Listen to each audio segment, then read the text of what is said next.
Hey guys, so today I want to take a look at the new concept here for a edge-to-edge iPhone 6.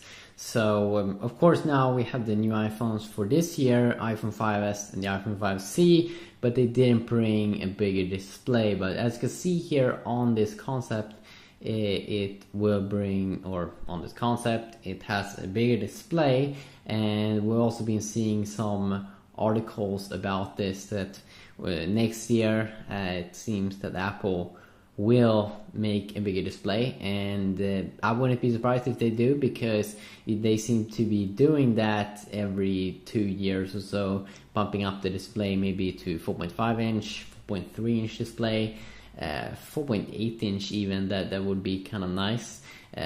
Because I mean, as with the iPhone 4 and the 4S, they had the same kind of display size, and then the iPhone 5 came along and had a little bit bigger display, and the same goes there with the iPhone 5S. And I think that Apple also knows that people are buying phones with bigger displays and that they do like it, but Apple, they know that they can do things slow and still people will buy stuff. So this concept also has like a aluminum body and looks very, very thin here, which I don't think that the next generation iPhone is going to be this big or be this thin, because it looks just extreme. Doesn't even look like this phone has a home button, and now with the new iPhone, the new iPhone 5S, that has like a fingerprint reader that they're calling Touch ID sensor, that you will be able to make payments used by having your thumb on the home button,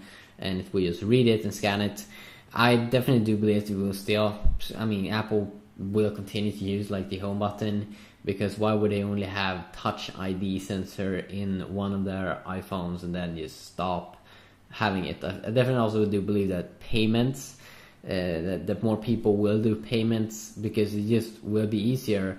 Many times you try to do a payment and you need your password, and still this will be sort of like a password. Of course it's your hand, but it will be an easier way to make payments into iTunes, and I think that it will work in the App Store, but I can't tell for sure because I haven't got my hands on the device, and I haven't watched the keynote at the moment, so I can't really tell.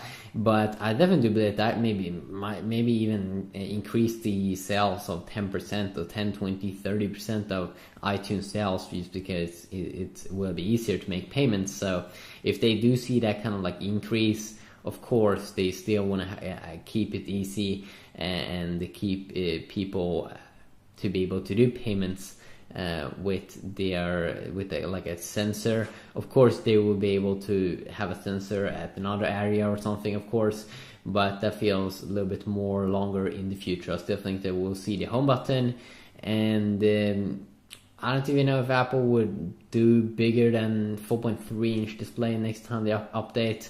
4.5 would maybe very likely. It feels that would be a good step, because Apple have been going from 3.5 and then they went to 4, and then of course with the bigger display they might want to increase the resolution on the display, and hopefully also that would make so they can stop in a way better battery life, because the iPhone will be bigger. But then of course they don't want to compromise the thickness too much of the device, and Apple doesn't really seem to have been doing that much in terms of battery life.